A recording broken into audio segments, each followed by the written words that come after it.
How to fix Transport Fever 2 save game not working. 1. Verify the integrity of the game's files in Steam Launcher. 2.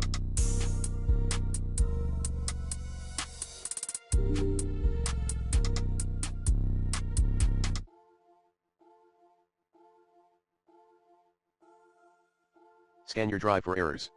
To do so, run Windows Error Checking Tool. 3.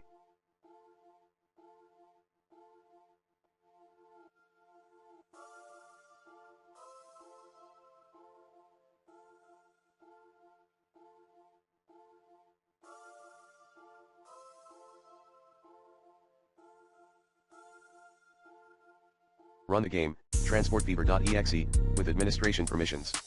Refer to the IMG below.